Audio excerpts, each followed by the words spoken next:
ভারত লজ্জা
একে বলে বাঁচো বাঁচাও, একে বলে বসুধৈব কুটুম্বকম। আর এই ধারণা নিয়ে এগিয়ে গেলে আমাদের ভারতবর্ষ আবার সোনার পাখি হয়ে উঠতে পারবে।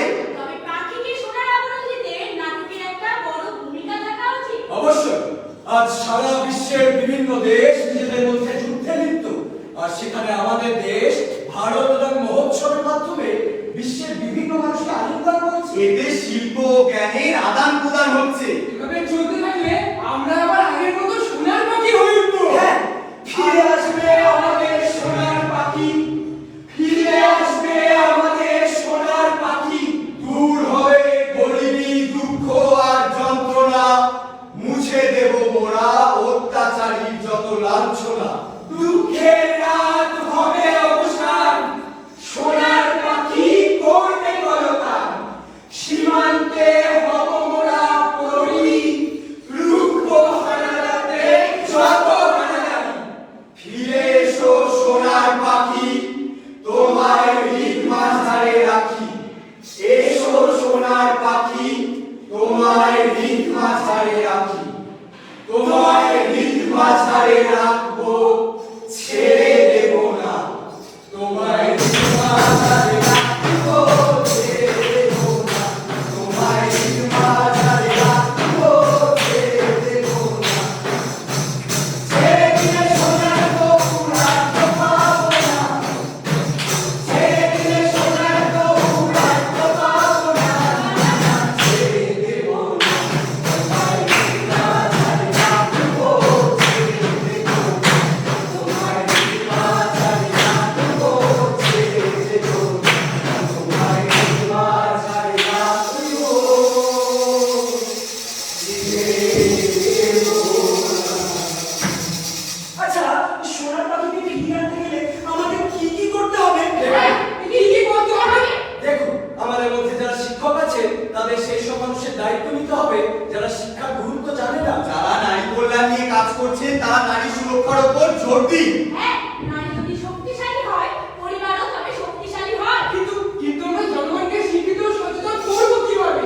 তাদের মাদক থেকে দূরে থাকতে পরামর্শ দিন, তাদের বোঝান এতে তাদের পরিবার ও স্বাস্থ্যের ক্ষতি হচ্ছে। জাত পাত অস্পৃশ্যতা থেকে তাদের দূরে থাকতে পরামর্শ দিন, তাদের বোঝান। কিন্তু কিভাবে? তাদের বিজ্ঞান সম্পর্কে আগ্রহ সৃষ্টি করুন, যাতে আমাদের দেশ আত্মনির্ভরশীল হয়ে উঠতে পারে। আচ্ছা, এইসব কি আমরা নাটকের মাধ্যমে দেখাতে পারি? অবশ্যই এসব কি নাট্যশাস্ত্রে আছে? অবশ্যই। আমাদের ঐতিহ্য, আমাদের সংস্কৃতি তুলে ধরতে হবে আমাদের আগামী প্রজন্মের কাছে। আমাদের বেদ পুরাণ, আমাদের পূর্বপুরুষেরা এই দেশের জন্য যা করে গেছে তা আপনারা বুঝুন। তাহলে তো প্রথমেই আমাদের ঐক্যবদ্ধ হতে হবে। হ্যাঁ, আমাদের স্বনির্ভর হতে হবে। তাহলে গোটা বিশ্ব আমাদের অনুসরণ করবে। ঠিক তাই, গোটা বিশ্বকে নেতৃত্ব দিতে পারবো আমরা। যে নেতৃত্বে শান্তির বার্তা থাকবে। যে নেতৃত্বে সাম্রাজ্যবাদের কথা থাকবে না, ঠিক, থাকবে মানবতার কথা, মানুষের কথা।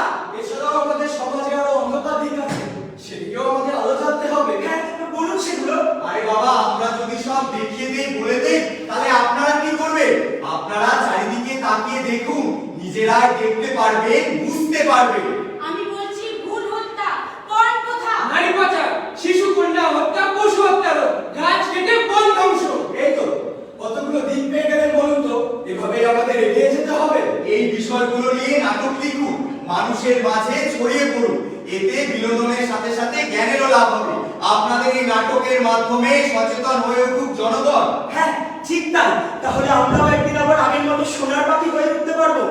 বলো বলো বলো সবে, শত বিনা বেনু রবে। ভারত আবার জগৎ সভায় শ্রেষ্ঠ আসন লবে। বলো বলো বলো সবে। আমাদের ভারতের বসুধৈব কুটুম্বকমের ঐতিহ্য বহন করে 2047 সালে আমরা স্বাধীনতার শতবর্ষ উদযাপন করব। বসুধৈব কুটুম্বকম। রাষ্ট্রীয় নাট্য বিদ্যালয় আয়োজিত ভারত জনরঙ্গ মহোৎসবে আসুন আমরা সকলে মিলে অঙ্গীকার করি যে আমরা আমাদের